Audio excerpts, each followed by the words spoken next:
Next आपके पास ना ये काफ़ी इंपॉर्टेंट टॉपिक है, ये शॉर्ट क्वेश्चन में भी आया होता है कि signature define what is signatures या व्हाट इज़ स्ट्रक्चर या वैरायटी, इस तरह के ना ये शॉर्ट क्वेश्चन में ना इंपॉर्टेंट है। तो इसको आप ना लाज़मी करके जाइएगा, इसको मिस ना करिएगा। तो देखते हैं ये क्या चीज़ है। The declarative information in a schema is captured in its signature. जो आपके पास डिक्लेरेटिव इन्फॉर्मेशन होती है ना स्कीमा के अंदर, वो किसके अंदर स्टोर होती है? सिग्नेचर्स के अंदर। ठीक है? और आपके पास जो this record the name of schema, इसके अंदर क्या मौजूद होता है? नेम ऑफ स्कीमा, कंपोनेंट्स और लोकल वेरिएबल्स, देयर टाइप्स, उनके टाइप्स क्या हैं, उसका नेम क्या है, उसके कंपोनेंट्स कौन से हैं, and given set names assumed by the schema. और ये जो आपके पास सिग्नेचर है ना, ये अलग से डेफिनेशन दी हुई है। Signatures are the finite objects, ये आपके पास फाइनाइट ऑब्जेक्ट्स होते हैं, suitable for mechanical representation and manipulation, जो कि सूटेबल्स होते हैं मैकेनिकल ऑब्जर्वेशन और उसके बाद रिप्रेजेंटेशन और मैनिपुलेशन के लिए, ठीक है? यानी ईज़ी वर्डिंग में अगर आपको बताऊँ कि signatures are the finite objects, signatures आपके पास फाइनाइट ऑब्जेक्ट हैं, और जो कि आप यूज़ करते हैं कंप्यूटर के लिए, क्योंकि इन लैंग्वेजेस को समझना ईज़ी होता है ना, इसलिए इनको ऑटोमेटिकली मैनिपुलेट किया जा सकता है। लेकिन जो स्कीमा जो है ना, वो सिर्फ़ डिक्लेरेशन तक महदूद नहीं होती है आपकी। ये जो नीचे लिखा हुआ है ना, but a schema contain more information that just declaration, क्योंकि इसमें सिग्नेचर के अंदर सिर्फ़ हम क्या कर रहे हैं? डिक्लेरेशन कर रहे हैं। डिक्लेरेशन यानी उसका टाइप क्या होगी, उसका नेम क्या होगा, उसका कंपोनेंट्स क्या होंगे, सिर्फ डिक्लेरेशन। लेकिन स्कीमा के अंदर ओनली डिक्लेरेशन पे बेस तो नहीं है ना, उसके अंदर बाकी चीज़ें भी चाहिए होती है। Axiom part of schema can describe the relationship among variables. ये एमसीक्यूज़ में आ सकता है कि जो उसका क्या चीज़ है जो उसके रिलेशनशिप को डिस्क्राइब करती है, जो उसका एक्सियम पार्ट है ना, वो डिस्क्राइब करता है relationship among variables, and this information can be captured by describing. और ये सारी इन्फॉर्मेशन किसके थ्रू कैप्चर होती है? ये उसके स्ट्रक्चर के थ्रू कैप्चर की जाती है, ठीक है?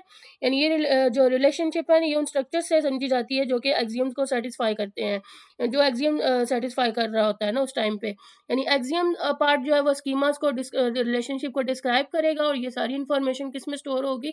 स्ट्रक्चर के थ्रू ना इसको ना इन्फॉर्मेशन को हम ना चेक कर सकते हैं कि कौन-सी एक्सियम जो है वो सैटिस्फाई कर रहा है इस पार्ट को और कौन-सा नहीं कर रहा। Signature together with a class of appropriately shaped structure is called variety।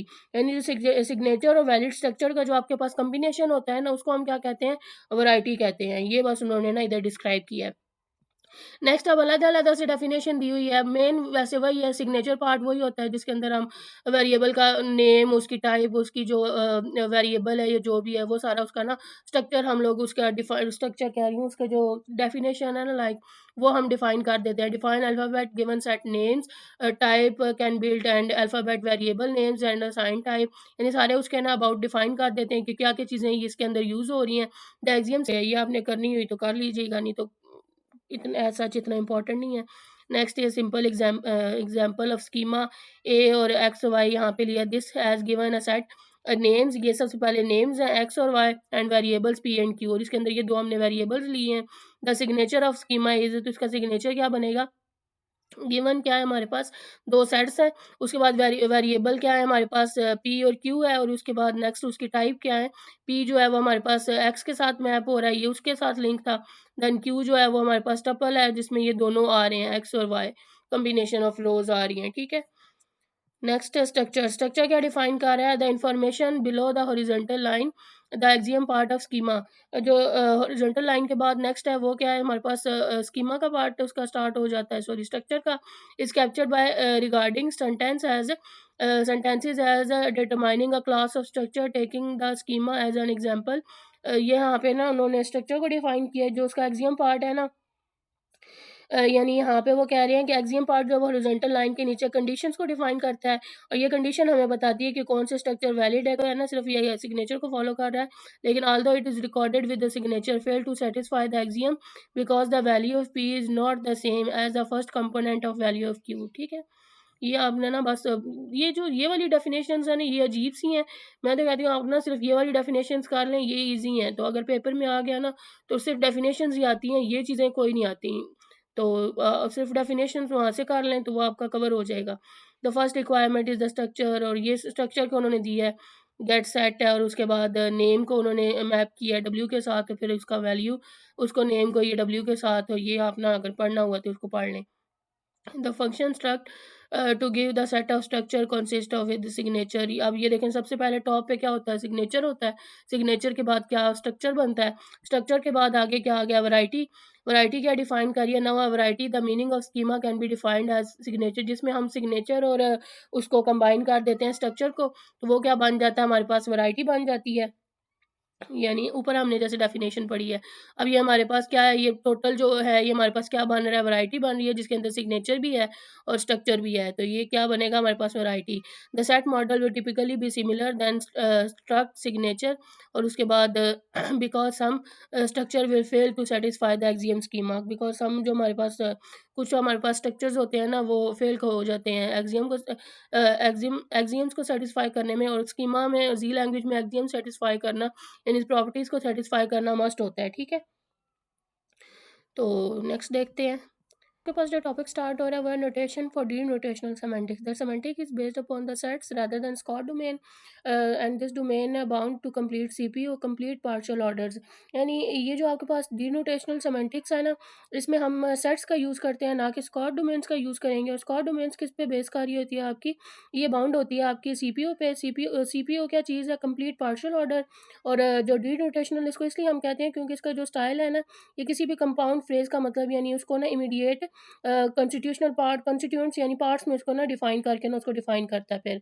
यानी डिनोटेशनल सेमेंटिक्स में हम चीज़ों का मतलब सेट्स की फॉर्म में डिफाइन करते हैं। और अगर एक कम्प्लेक्स एक्सप्रेशन आपके पास मौजूद है ना, तो उसको छोटे-छोटे पार्ट्स में डिफाइन करके ना फिर उसका मतलब हम लोग करेंगे, डिफाइन करेंगे, ठीक है।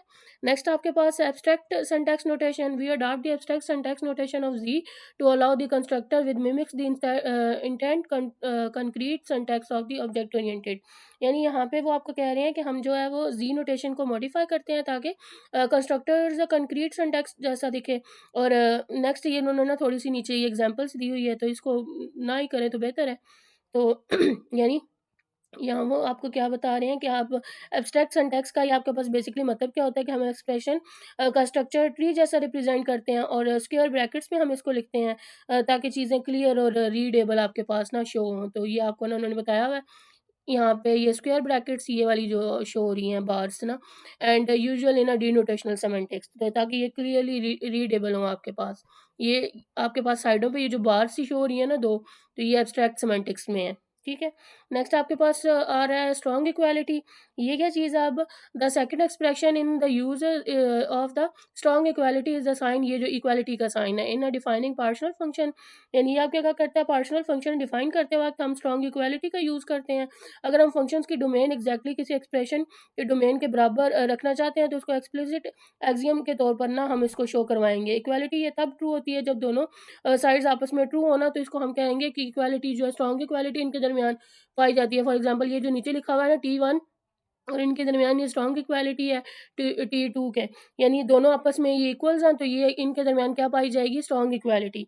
इस केस में ट्रू होगा when either both T1 and T2 are defined, जब ये दोनों T1 और T2 आपके पास define and they have the same value, और दोनों के दरमियान वैल्यू भी सेम है, और बोथ दे आर, या फिर दोनों ही अनडिफाइंड है एंड फॉल्स अदरवाइज, या तो वो उस केस में ऐसे हम फंक्शन को डोमेन इजीली फाइंड कर सकते हैं।